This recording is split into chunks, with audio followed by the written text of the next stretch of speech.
Entonces, estimados estudiantes, vamos a continuar con la sesión número 2 de la clase número 23 de la materia Administración Financiera, correspondiente al 20 de octubre del 2020. Estamos viendo lo que es decisiones de inversión y financiamiento en el largo plazo y estamos elaborando un plan de inversión y las implicancias de ese plan de inversión en el plan operativo, que sería el cuadro de depreciación, ¿ya? Entonces, continuamos. Recordemos que lo que estamos haciendo es un tema financiero, ¿no? No es un tema contable. Por lo cual, el tratamiento es un poco diferente. La última compañera que se dio cuenta que la sumatoria estaba mal aquí, ¿cuál era el nombre? Rosario Lizarazu, licenciado. Muchas gracias. Aquí, Rosario Lizarazu. Perfecto, estas personas son a los que les voy a aumentar puntos. Ya lo tengo grabado en el documento, o sea que... Ahora sí, continuamos con la explicación. El valor contable, la compañera me había dicho que era 36.600. ¿De dónde ha sacado ese valor contable en el diciembre del 2025? Ha considerado la compra menos la depreciación del año 1, menos la depreciación del año 2, menos la depreciación del año 3, menos la depreciación del año 4 y menos la depreciación del año 5. Ahí están los 36.600 por los cuales Jimena Sánchez se ha ganado sus puntos, ¿no? Entonces, esto pasa para todos los activos.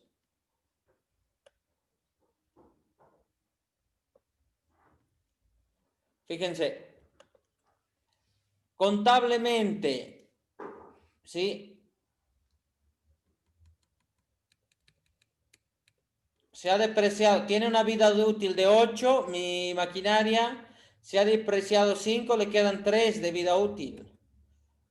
Mis muebles, a 10 años les queda 5 años de vida útil. Mis obras civiles les queda 35 años de vida útil.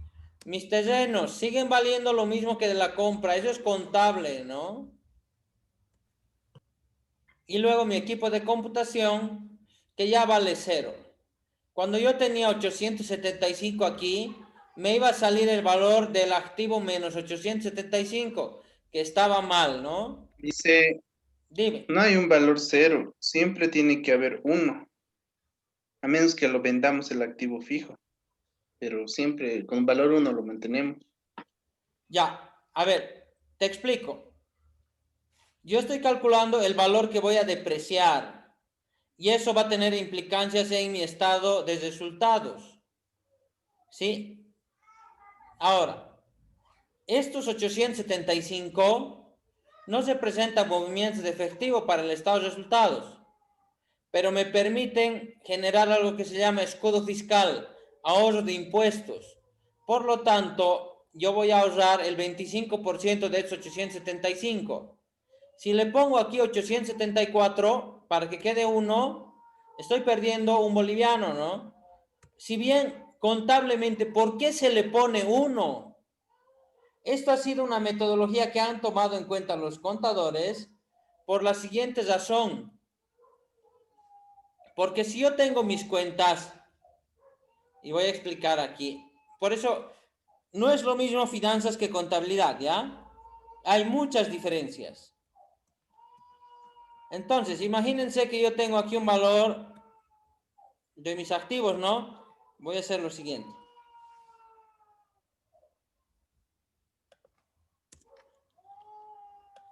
Estos son los valores de mis activos y resulta que este queda 0. Y yo de esto está en este es mi balance general, ¿ya? Digamos, tengo caja e inventarios aquí. Caja tengo 10.000. Estoy haciendo mi balance al diciembre del 2025. Y luego tengo inventarios, digamos, 20.000. Este es mi balance. Ahora, el compañero quiere ponerle 1. ¿Por qué? Porque si no tiene cuenta o no tiene valor 1, ¿qué debería pasar?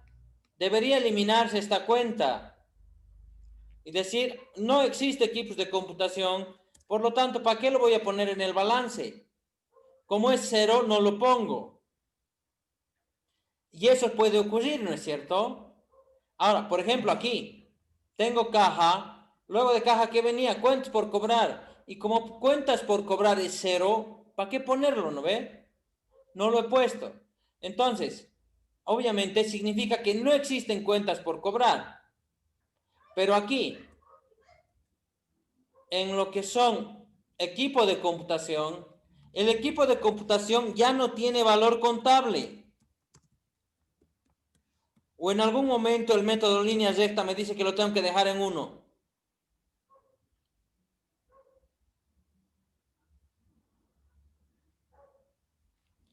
Pregunta, ¿el método línea recta me dice que tengo que dejar el valor residual en 1?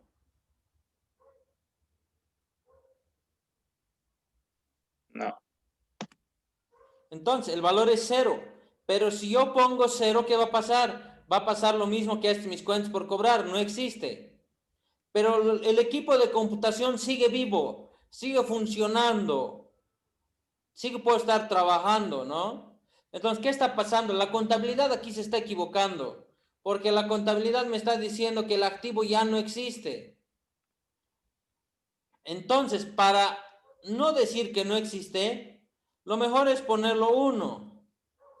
Ya, en este caso, a mí me gustaría que los contadores hagan esto. 0,01, así no tiene implicancias, ¿no? Es 0, porque 1 es 1, ¿no? Entonces, ahí, ¿qué significa? Existe este equipo de computación, pero ya no vale nada contablemente. Ahora, vamos a definir lo siguiente. Esto es contable, ¿no? Esto que es contable, ya hemos dicho, a mí me sirve para tomar decisiones, pero el presupuesto que estoy haciendo es lo que me va a ayudar más que todo esto, ¿ya? Entonces, no solo vamos a tener el valor contable, en las finanzas consideramos algo que se llama valor de mercado. Entonces, les voy a preguntar lo siguiente, estos bienes que tengo en esta lista, ¿sí? Esos bienes que tengo en esta lista están saliendo de este diseño de planta. Son estos muebles, son estas edificaciones, todo eso. Y para evaluar el proyecto, al 5.º año yo tengo que abandonar el proyecto. O tengo que evaluar como si se abandonara. ¿Ya? Por eso se llama aquí valor de mercado, no de marcado. Es de mercado. ¿Qué es el valor de mercado? El valor de mercado también es conocido como valor residual. Conceptualmente, el valor residual es el valor de venta de un activo fijo terminado el proyecto, ¿sí? Entonces, este también es al diciembre del 2025, cuando ya la empresa consideramos que vamos a vender todo. Ojo, son los bienes del plano que está ahí arriba. Pregunta, ¿qué va a pasar con maquinaria? ¿Cuánto creen que va a valer? Ahí tenemos un presupuesto que hemos hecho. Son hornos, son mezcladoras y son balanzas. Después de 5 años de uso, contablemente valen 36,000. Estas mis maquinarias que hemos comprado en 96,000, 97,000, que contablemente valen 36,000. ¿Cuánto creen que sea el valor de mercado? Es decir, ¿en cuánto yo lo puedo vender?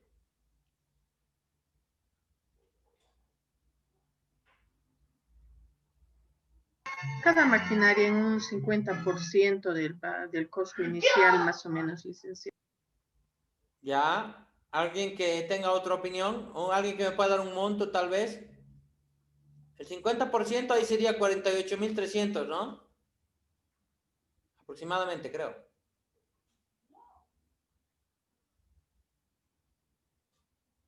Yo considero lo siguiente.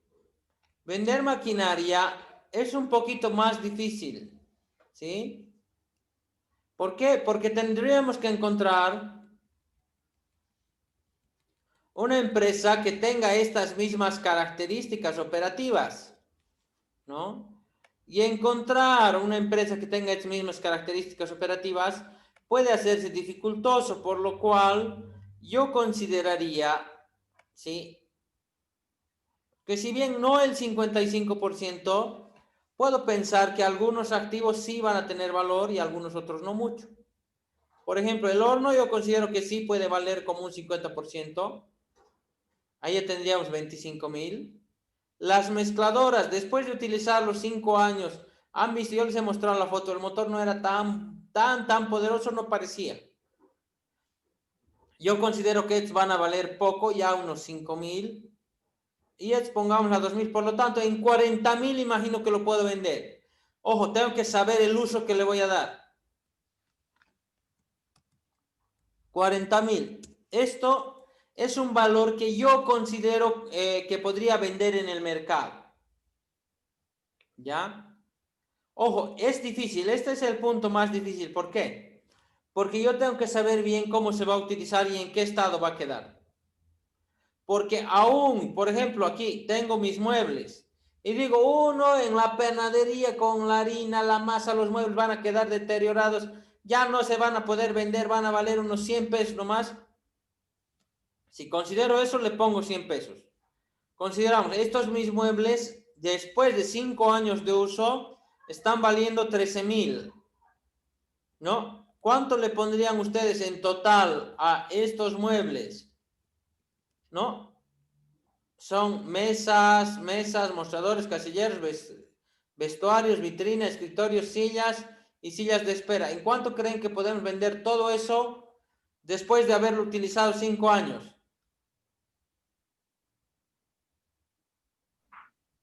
¿14,000? Ya. Yo considero que un poco menos, porque hay que considerar los gastos de venta, ¿no? Es difícil vender muebles porque hay que realizar un traslado. Nuestra planta está, por suerte, en la Beijing, de ahí el movimiento no es muy difícil, podría venderlo. Entonces, a ver, 14,000 es un valor considerable, pero tuviéramos que dedicarnos a vender muebles para poder venderlo en 14,000, tal vez unos 11,000. Estoy poniendo 12, pero digo 11. 11,000. Esto, ojo, es a criterio de cómo creen que va a ser el uso, ¿no? Obras civiles. Estas obras civiles, ojo, van a ir incluidas con mi terreno. Ya no puedo deshacerlo, ¿no? Entonces, primero, mejor valoremos el terreno. La contabilidad dice que lo hemos comprado en 420,000. La contabilidad dice que después de 5 años sigue valiendo 420,000. Pero Carlos Marx expresa en uno de sus libros que existe la plusvalía. La plusvalía es el incremento de valor de un activo fijo por solo su posesión. Entonces, los terrenos no se deprecian y están sujetos a plusvalía. ¿En cuánto creen que podemos vender un terreno de 300 metros cuadrados en la Beijing? El 2025.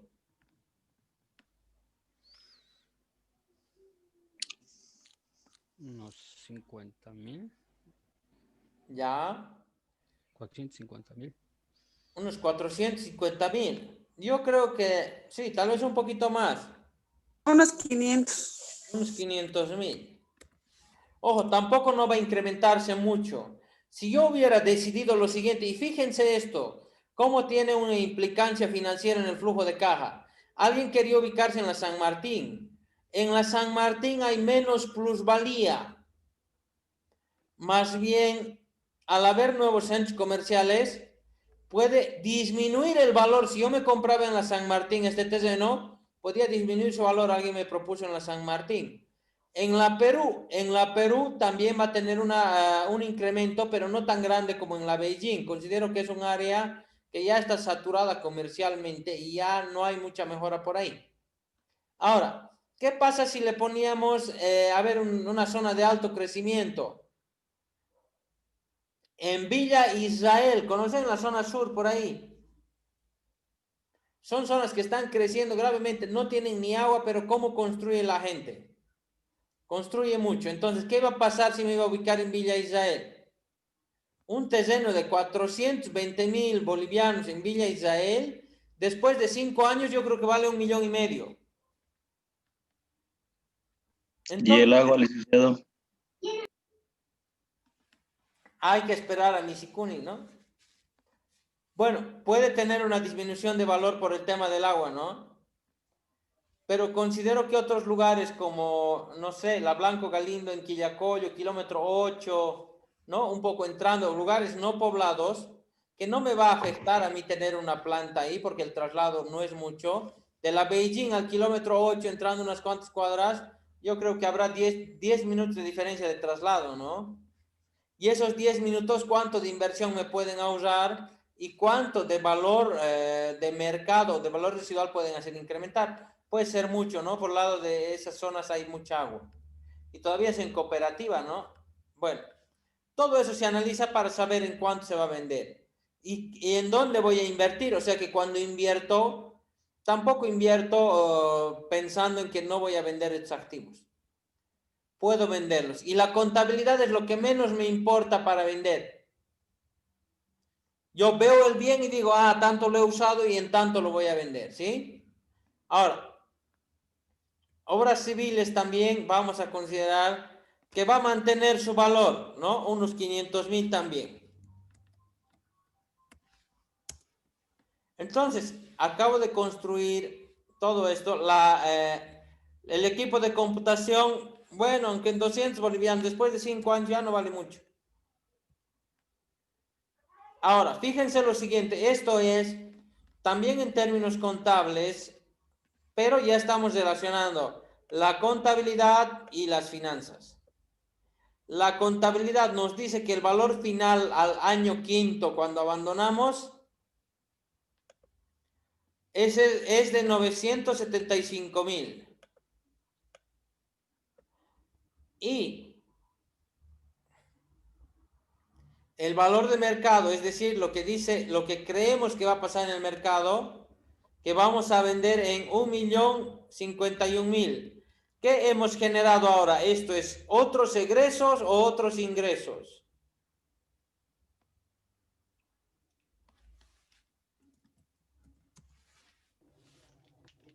Ingresos en la venta de activos fijos. Otros ingresos, o licenciado, pero hay que considerar también la factura, el IVA. El IVA. A ver, pregunta. Nosotros, ¿en qué momento considerarías el IVA? En el momento de la venta, porque estoy vendiendo yo mis activos Los y tengo activos que... fijos no se venden con IVA. ¿Por qué razón no se venden con IVA? La actividad principal de la empresa es panadería. Y si la panadería te factura por una mesa, ¿qué pasa? Bueno, es otra cosa, no es industria. ¿No? No puede facturarte por una mesa. Entonces, básicamente, se va a vender a un valor de desecho. Tal vez no seamos agentes de retención o se puede vender sin factura porque son ventas esporádicas, menos de 3 al año. Entonces, si es menos de 3 al año, no es mi actividad principal, no estoy obligado a facturar. Pero en el IUE, en el momento de hacer el IUE, tendríamos que considerarlo como no deducible. Ya, la única parte que va a entrar como deducible son los otros ingresos o otros egresos. A ver, fíjense lo siguiente. Voy a poner aquí que la edificación ha quedado muy mal después de lo que he utilizado para producir pan. Lo estoy vendiendo en 10.000. Aquí tengo, con esta situación, quiero que se fijen en estos dos valores. En esos dos valores, ¿tengo otros ingresos o otros egresos?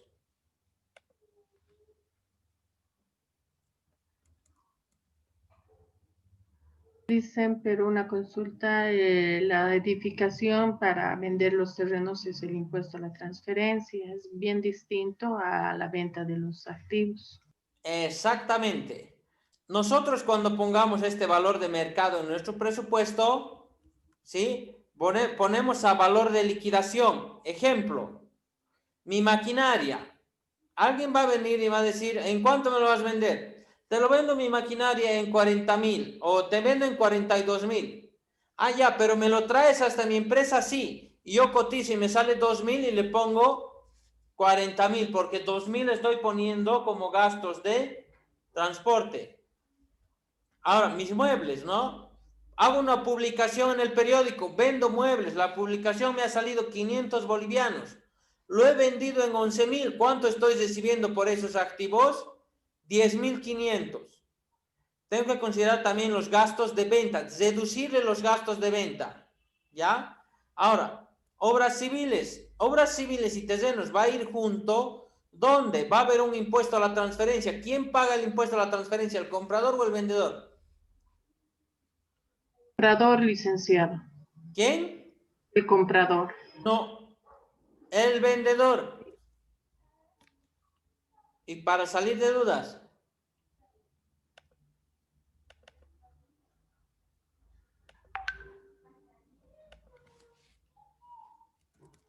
¿quién paga El comprador. impuesto a la transferencia en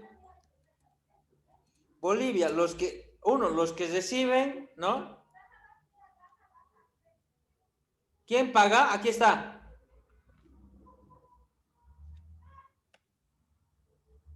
¿Quién tiene que pagar? Y ni siquiera dice, puede ser el vendedor. El que debe pagar es siempre el vendedor. Artículos 73 y 74 de la ley 843. ¿Sí? Entonces, bueno, por ahí me dicen, no, el licenciado se inventa, nos ha dicho que... bueno, ahora les explico otra cosa. La realidad es la siguiente. Cuando nosotros cuando vayan a comprar algún activo, les recomiendo se lleven su código de comercio y digan, ¿no? O, perdón, llévense su ley 843 y al vendedor díganle, oye, me estás vendiendo y no estás descontando tú el impuesto a la transferencia, que lo tienes que pagar tú. Por lo tanto, te voy a pagar menos ese 3%. Aquí lo dice la ley. ¿Quieres venderme así o no quieres venderme así? Y es un buen parámetro de negociación, ¿sí? 2 de las motos que yo he comprado, le he retenido el 3% para yo pagar el impuesto a la transferencia al que me ha vendido. Y también, cuando debían impuestos, yo les he dicho, yo lo voy a pagar, les he pagado menos ese monto. Eso se llama negociación, ¿no? Y tiene que ver mucho con la venta y compra de activos. Es lo mismo con títulos, valores y es lo mismo con empresas, cuando se compra y vende empresas, ¿ya?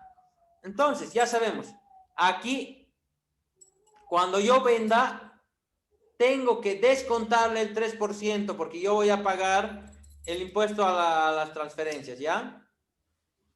Entonces, considerando todo eso, ¿no? Los gastos de comercialización, los gastos de liquidación y los gastos legales, tengo este valor de 561. El contable dice 975. Pregunta, en este caso, ¿tengo otros ingresos o otros egresos?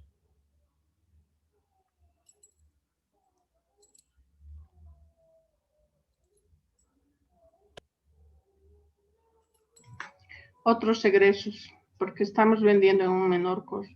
Perfectamente. Cuando tengo otros egresos, es deducible y me va a ayudar a ahorrar el IUE. ¿Sí?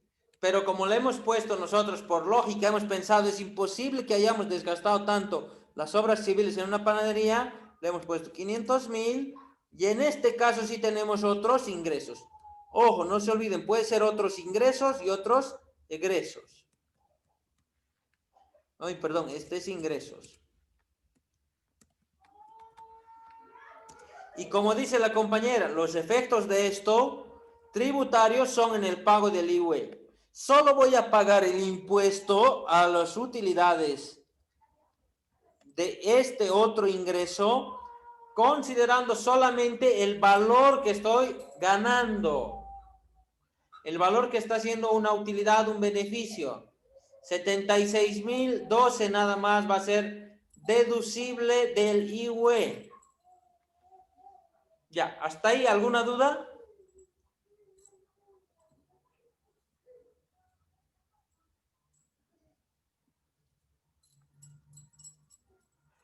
Ojo, todo esto van a tener que avanzar tarde o temprano con sus empresas.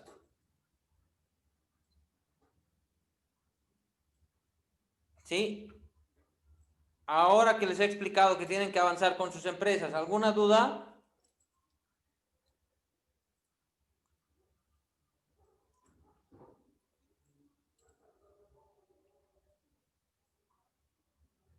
Ya. Ninguna. Ahora sí.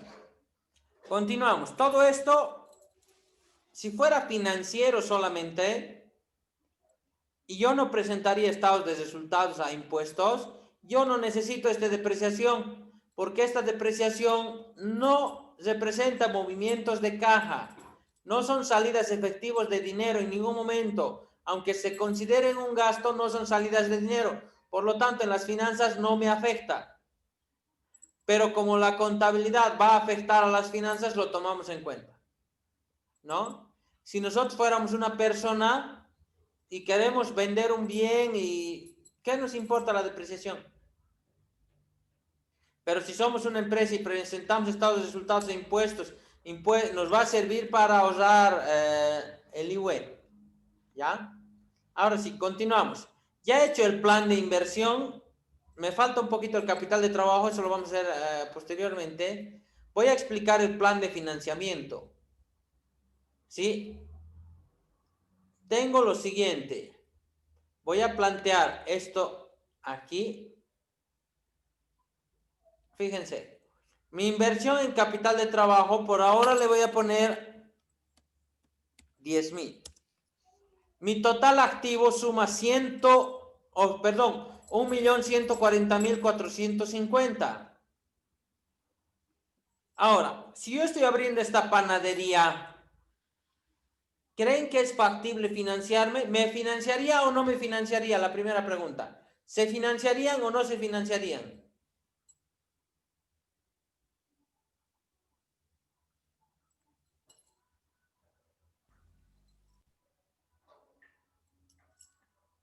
¿Qué dicen? No, ¿Por qué no?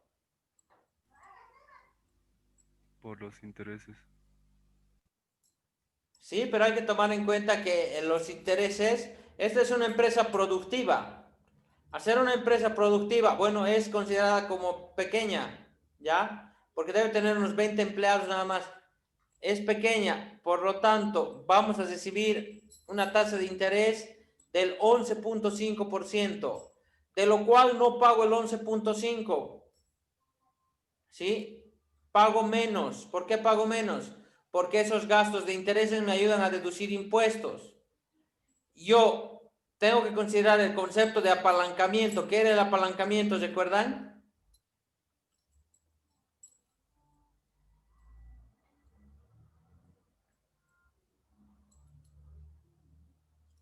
Lo hemos visto conmigo.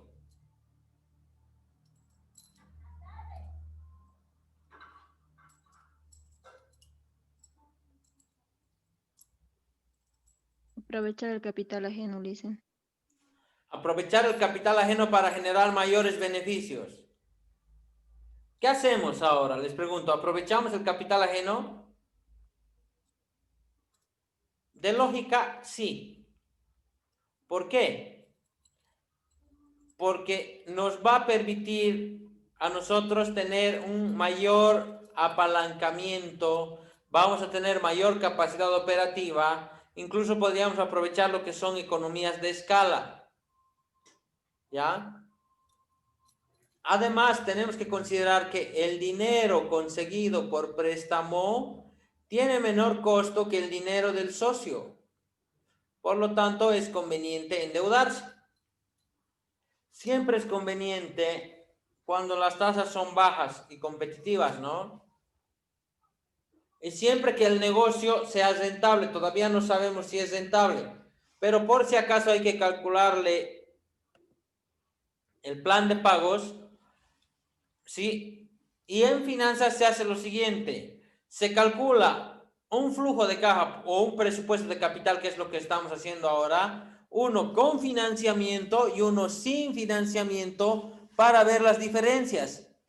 Y vamos a hacer eso, o sea que tenemos que evaluar las alternativas, cuál nos conviene, por lo tanto, vamos a hacer con financiamiento y sin financiamiento. Como vamos a hacer con financiamiento, hacemos mi plan de inversión. Entonces, lo que voy a hacer yo es lo siguiente. Cuando yo vaya al banco, el banco me va a decir, ¿para qué quieres el dinero? Para abrir una empresa.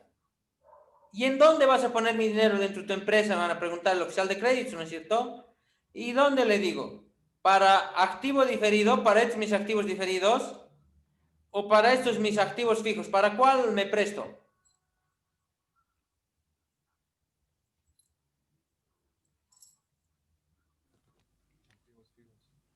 ¿Para activos diferidos que son solo gastos de organización? ¿O para la compra de mis activos fijos? ¿Para cuál me prestaría? ¿Qué dicen? Para los activos fijos. Exactamente. ¿Por qué? Imagínate que tú eres un oficial de crédito, tú eres el que me va a prestar dinero. Y yo voy y te digo, te cuento que soy docente y voy a comenzar a trabajar. Préstame dinero. Y tú me vas a decir, ¿para qué quieres tu dinero? Es que quiero para sacar fotocopia a mi título de... Para sacar fotocopia legalizada de mi título en provisión nacional. ¿Qué opinión recibiría eso si yo te estoy pidiendo dinero para esa fotocopia de mi título en provisión nacional? Ustedes que son los... Una negativa. ¿Perdón? ¿Otra vez? No, pues no estaría bien porque se supone que uno saca un préstamo para que con ese mismo préstamo genere ganancias y no para gastos. Bueno, en todo caso, las empresas generalmente sacan los préstamos para generar ganancias, no para gastar y que nos regrese. Exactamente. Bueno, ojo, financieros. Dicen, el Todo, banco no nos otorgaría el préstamo, porque se supone que cuando uno saca el préstamo ya dice en qué va a invertir, porque eso es lo que se logra a hipotecar. exactamente. Primero, no nos podrían prestar por una razón, porque no estaríamos constituidos y el crédito tuviera que ir a nombre de la empresa. Segundo, es muy feo que alguien venga a prestarte o a prestarse dinero y ni siquiera haya podido hacer la operación inicial y la operación básica. Entonces, el oficial de crédito, el que me va a prestar, va a decir, oye, tú quieres para tus gastos de organización, ¿y cómo vas a constituir una empresa si ni gastos de organización estás pudiendo cubrir? ¿Y cómo quieres cubrir tus inversiones en activos fijos? Se va a ver muy mal y el oficial, yo como oficial de crédito no les prestaría. Y créanme, hay clientes que van a pedir así a los bancos. Entonces, por esas razones, yo considero que no es buena razón. Ahora, tomando en cuenta esto, ambas son inversiones. Lo que está con verde, que son activos diferidos, y lo que está con azul, que son activos fijos, ambas son inversiones. Yo sé que en contabilidad les han dicho lo siguiente: un costo se recupera, una inversión se recupera y un gasto ya no se recupera. Mentira. Eso puede ser contablemente. Financieramente todo se recupera. Hasta el estrés del inversionista se recupera. Por eso que mientras más riesgo, más beneficio exigido, ¿no ve? Porque es más estrés para el inversionista. ¿Ya? Todas las inversiones se recuperan. Pero no tiene mucha lógica no poder constituir una empresa con mi propio dinero. Por lo tanto, me estaría prestando para activos fijos. Ahora, lo más lógico es que, como estoy poniendo como para préstamo de un activo fijo, es que el banco va a querer saber el destino del crédito. Y lo más lógico aquí es decir, para un monto grande, le diré para mis terrenos, ¿ya? Entonces, ¿qué voy a hacer? Voy a hacer mi plan de financiamiento para mis terrenos. Entonces, estamos pasando a la segunda a la segunda pestañita, plan de financiamiento.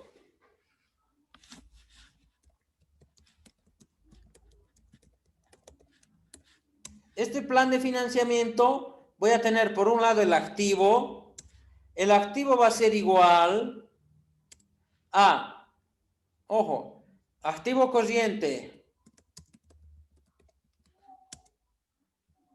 activo fijo y activo intangible y diferido, ¿no? Y otros activos, ¿ya? Otros.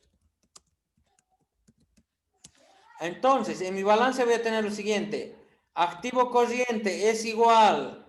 Me voy a mi plan de inversión. En el activo corriente tengo invertidos 10.000. En el activo fijo tengo invertidos 1.125.000. Y en otros activos o en activos diferidos yo tengo invertidos 5.300. Yo estoy diciendo que como pasivo a largo plazo me voy a financiar para comprar los terrenos, los cuales ascendían a un valor, ojo, lo puedo hipotecar también, puedo hacer garantía quirografaria, no sé, puedo hacer garantía a sola firma, puedo hacer, ¿no? Porque puedo hacer, no sé, una banca comunal, mentira, banca comunal solo es hasta 21.000 bolivianos, no puedo, ¿no? Entonces, sí o sí sería garantía hipotecaria, digamos, ¿no? De la empresa. Entonces, 420.000 me estoy prestando para terrenos. Ahora, total activo que yo voy a invertir, 1.140.450. Por lo tanto, ¿cuánto capital tengo que aportar?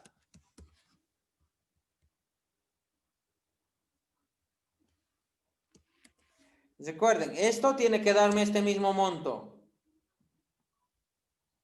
Por lo tanto, voy a tener igual este valor menos este valor, me va a dar la inversión la inversión del socio. El socio para abrir este negocio tiene que poner 720.450, casi $250.000. Entonces, acabo de hacer el plan de financiamiento. Lo primero que voy a definir es la estructura de capital. La estructura de capital es la siguiente.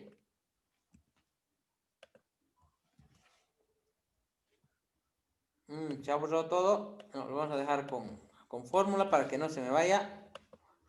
Para que luego si cambio algo no me salga mal, ¿no? Ahí. Entonces voy a hacer la estructura de capital y ahí vamos a quedar. La estructura de capital es la siguiente. 420 dividido entre 1.140.000 y luego 720 dividido entre 1.000.000. Entonces, esto en porcentajes representa la estructura de capital. Es decir, me estoy financiando 37% con deuda y 63% con patrimonio. Y eso está mostrando también el riesgo de financiamiento que yo estoy asumiendo. Ahora, ¿qué tendría que hacer después? Tendría que elaborar un plan de pagos. ¿Sí? Hasta ahí vamos a hacer ahora. ¿Alguna duda, consulta que tengan?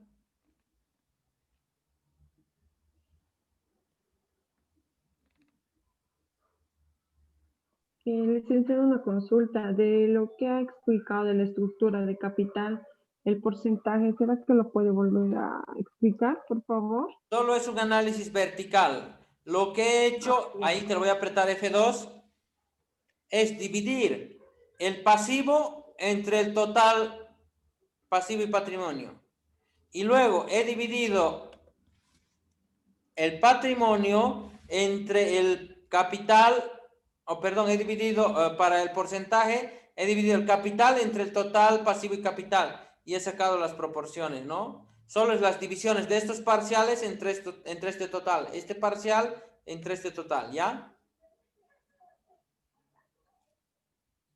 Bueno, estimados estudiantes, tengan muy buenas noches.